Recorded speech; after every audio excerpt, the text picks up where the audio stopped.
In Texas tonight, rising outrage over the so-called Trans-Texas Corridor, also known as the NAFTA Superhighway. You know, that thing that Washington doesn't really want to admit is happening in this country. At town hall meetings across the state of Texas, Texans voicing angry opposition to that proposed highway, a highway intended to cut from Mexico through Texas all the way to Canada. But as Bill Tucker now reports, the state does not require the support of the people to go ahead with the project. It's a Texas-sized proposal, the Trans-Texas Corridor, I-69, a combination of rail lines, utility lines, car and truck lanes, which will be the width of 3 football fields laid end to end, 3 times wider than a typical interstate. It will run from Laredo to Texarkana. But the project is attracting some Texas-sized opposition at town meetings throughout the state. This is a terrible idea and a terrible attack on property rights. It amounts to a 4,000-mile laceration of concrete and steel inflicted upon the good people of Texas. And many say it's all for the good of multinational corporations. The plan is to ship cheap goods produced by under-market labor in China and the Far East into North America via Mexican ports. Roughly $150 billion worth of imports from Mexico came into the U.S. via Texas roadways in 2006, according to the Texas Department of Transportation, which is why they say the corridor is needed.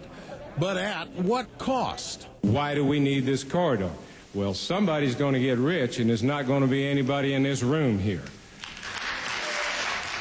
The I-69 corridor will cut through rural farmland, land that in many cases has been in the family for generations.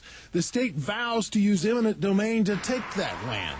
Those farmers and ranchers vow in return they will fight the state, including this promise from a Marine serving in Iraq.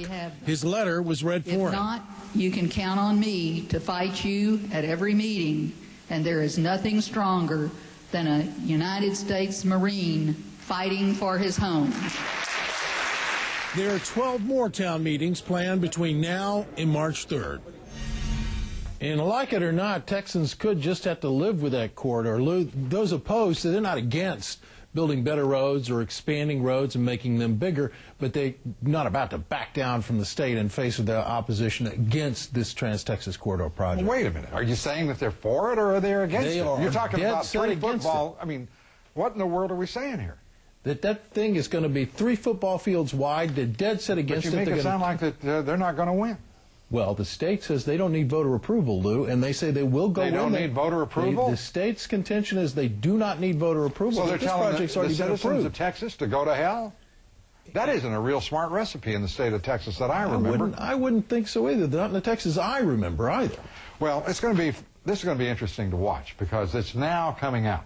Do you know that there were state officials, state elected officials, there were various news organizations in Texas, up until very recently, denying that there was any plan for a North American Union, denying that there was a NAFTA Superhighway in the plans. I mean, this thing is opening up, and it should be opening up the eyes of the people of the state of Texas to what in the world you're being handed. And I've got to tell you, it smells to high heaven. Thank you very much, Bill Tucker. Thousands of you, not just from the state of Texas, are sending us your thoughts about this NAFTA Superhighway. Richard in Minnesota said, build a Trans-America super corporate highway? Of course. Why not use taxpayer money to build that superhighway to import even more cheap foreign imports to displace American-made products, import more illegal workers and illegal drugs? It's just government business as usual. And this is an exact statement. The reality is that what is happening in the state of Texas is designed to bring in Chinese imports sent to ports in Mexico rather than California because those ports are over capacity right now. It is absolutely a transformational moment. And the people of this country, not only the people of the state of Texas, are going to have to decide what is going to happen with this nation. Michael in Texas said, don't mess with Texas. Seems to me that if the elected officials in Texas want the I-69 and the people don't, then maybe we should let them find other jobs. I don't know if a recall is allowed here or not, but maybe we, the people, should find out.